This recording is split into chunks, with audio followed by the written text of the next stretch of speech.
रोंगटे खड़े कर देने वाली कहानी। ये कहानी किसी फिल्म की नहीं बल्कि एक हकीकत है। ये कहानी है अमीशा की, एक ऐसी लड़की जो अपने सपनों को पूरा करने निकली थी, लेकिन कुदरत ने उसके लिए एक ऐसा इम्तिहान तैयार कर रखा था जिसकी उसने कभी कल्पना भी नहीं की थी।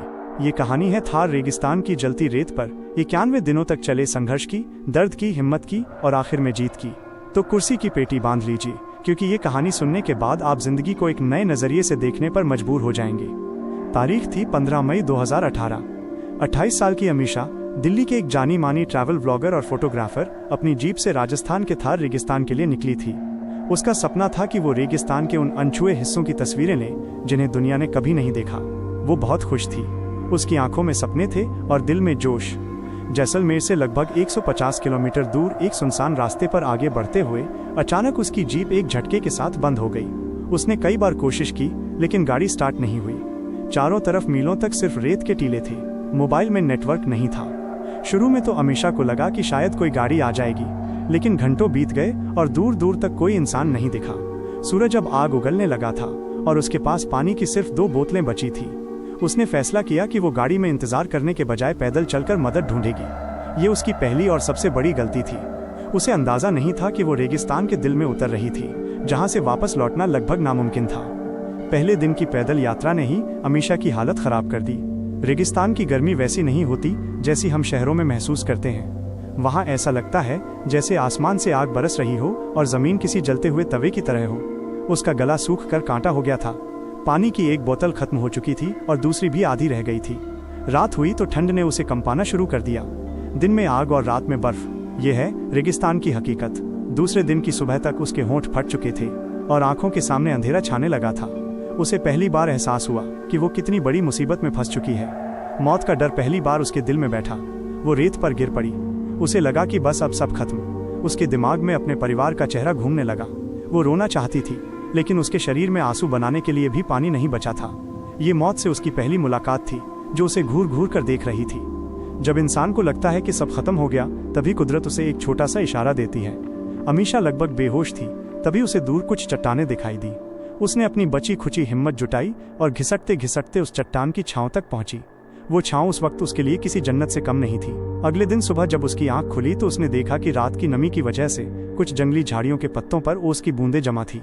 उसने अपनी चुनरी को उन पत्तों पर फेरा और उसे निचोड़कर कुछ बूंदें अपने सूखे होठों पर लगाई। वो पानी की कुछ बूंदें नहीं थी, वो जिंदगी की बूंदें थी। उसी पल अमीशा को समझ आया कि अगर जिंदा रहना है तो रोने से काम नहीं चलेगा। उसे लड़ना होगा। उसे रेगिस्तान के नियम सीखने होंगे। उसने अपने बैग से एक छोटी सी डायरी निकाली और उस पर लिखा, दिन 3, मैं अभी जिंदा हूँ। ये सिर्फ एक लाइन नहीं थी, ये खुद से किया गया एक वादा था। अब अमीशा एक टूरिस्ट नहीं, एक सर्वाइवर बन चुकी थी। उसने स्कूल में सीखी बातें और इंटरनेट पर देखे सर्वाइवल वीडियो याद करने की कोशिश की। उसे याद आया कि कैमरे के लेंस से सूरज की रोशनी को फोकस करके आग जलाई जा सकती है। कई घंटों की मशक्कत के बाद सूखी घास में से धुएं की एक पतली लकीर उठी और फिर एक छोटी सी आग जल गई। उस आग ने उसे सिर्फ गर्मी नहीं दी, बल्कि एक उम्मीद दी।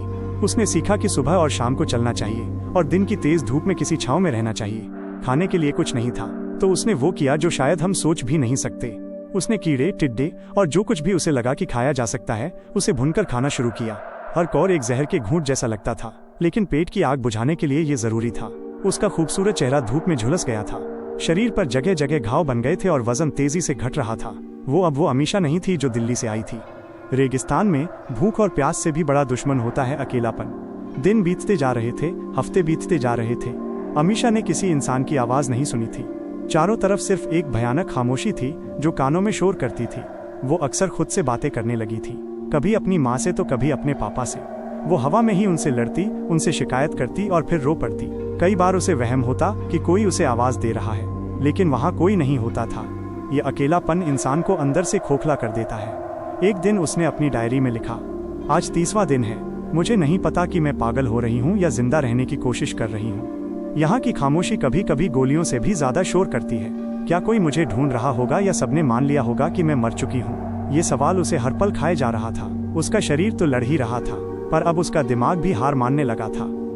लगभग 45वें दिन जब अमीशा अपनी बची खुची ताकत से एक टीले पर चढ़ी तो उसे दूर कुछ चमकता हुआ दिखाई दिया। उसे लगा कि वो किसी गाड़ी का शीशा है या किसी गांव की छत। एक नई उम्मीद उसके अंदर दौड़ गई। वो पागलों की तरह उस दिशा में भागने लगी। वो गिरती, फिर उठती, फिर भागती। घंटों चलने के बाद जब वो उस जगह के करीब पहुंची तो उसका दिल टूटकर बिखर गया। वो कोई गाड़ी या गांव नहीं था, वो एक मृग तृष्णा थी जिसे हम मिराज कहते हैं। रेगिस्तान का एक ऐसा धोखा जो प्यासे को और तड़पाता है। उस पल अमीशा पूरी तरह से टूट गई। उसकी सारी हिम्मत जवाब दे गई। वो वहीं रेत पर गिरकर फूट फूट कर रोने लगी। उसने पहली बार भगवान से कहा, बस अब और नहीं, मुझे उठा ले, मैं थक गई हूँ। ये दिन उसके 91 दिनों के संघर्ष का सबसे बुरा दिन था। उम्मीद का टूटना मौत से भी ज्यादा दर्दनाक होता है। उस टूटी हुई हालत में अमीशा कई घंटों तक बेहोश पड़ी रही। बेहोशी में उसे अपनी माँ का चेहरा दिखाई दिया। उसे अपनी माँ की कही एक बात याद आई, बेटा, हारना तब होता है जब हम कोशिश करना छोड़ देते हैं। ये आवाज उसके कानों में गूंजने लगी। जब उसकी आंख खुली तो सूरज ढल रहा था। उसके अंदर से एक आवाज आई, मैं मर नहीं सकती, मैं हार नहीं सकती। मैंने अपनी माँ से वादा किया था कि मैं एक दिन बहुत बड़ा काम करूंगी। मैं ऐसे गुमनामी में नहीं मर सकती। उस एक पल ने सब कुछ बदल दिया। उसके अंदर की टूटी हुई लड़की मर चुकी थी और एक योद्धा ने जन्म लिया था। उसने फैसला किया कि अब वो मदद का इंतजार नहीं करेगी, वो खुद अपनी मदद करेगी। वो एक दिशा में चलती रहेगी जब तक कि या तो उसे मंजिल नहीं मिल जाती या मौत। उसने अपनी डायरी में लिखा, दिन 50, आज मैं फिर से जन्मी हूँ। अब ये लड़ाई सिर्फ जिंदा रहने की नहीं बल्कि जीतने की है। लगभग 70वें दिन मौसम ने भयानक रूप ले लिया।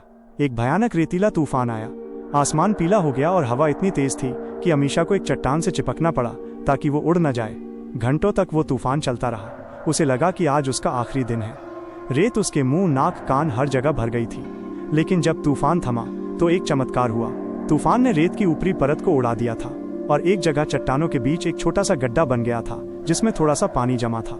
वो पानी गंदा था लेकिन अमीशा के लिए वो अमृत था। उसने जी भरकर पानी पिया। ये कुदरत का एक अजीब खेल था।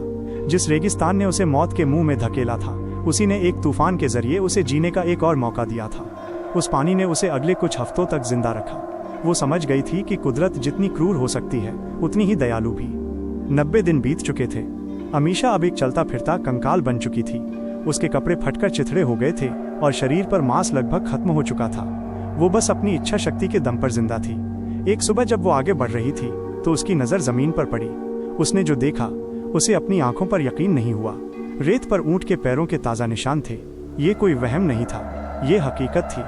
इसका मतलब था कि कोई इंसान हाल ही में यहाँ से गुजरा है। 90 दिनों में पहली बार उसने इंसानी सभ्यता का कोई निशान देखा था। उसकी आंखों से आंसू बहने लगे, लेकिन इस बार ये आंसू दुख या दर्द के नहीं थे। वो आंसू खुशी के थे, उम्मीद के थे। उसने अपनी बची खुची सारी ताकत उन निशानों के पीछे चलने में लगा दी। उसे नहीं पता था कि ये रास्ता कहाँ जाएगा, लेकिन ये उसकी आखिरी उम्मीद थी। वो बस चलती रही जब तक कि वो बेहोश होकर गिर नहीं पड़ी। 91वें दिन की सुबह ऊँटों का एक काफिला लेकर जा रहे कुछ बंजारों ने रेत पर एक अजीब सी चीज पड़ी देखी। पास जाकर देखा तो उनके होश उड़ गए। वो एक औरत का शरीर था जो बस सांस ले रहा था। उन्होंने तुरंत उसे उठाया, पानी पिलाया और पास के एक कस्बे के अस्पताल पहुंचाया। जब अमीशा की आंख खुली तो वो एक बिस्तर पर थी। उसके चारों तरफ सफेद दीवारें थीं और एक पंखा चल रहा था। उसे यकीन ही नहीं हुआ। उसने नर्स से पूछा, आज क्या तारीख है? नर्स ने बताया, 14 अगस्त 2018। ये सुनकर वो रो पड़ी। 91वें दिन वो मौत से लड़ी थी और आज वो जीत गई थी। जब वो ठीक होकर घर पहुंची तो वो एक अलग ही इंसान थी। उसने एक इंटरव्यू में कहा था, उन 91 दिनों ने मुझे सिखाया कि हम जिन चीज़ों को रोज बर्बाद करते हैं उनकी असली कीमत क्या है।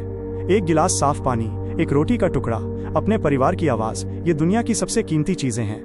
मैं रेगिस्तान में कुछ तस्वीरें लेने गई थी, लेकिन रेगिस्तान ने मुझे जिंदगी की सबसे बड़ी तस्वीर दिखा दी।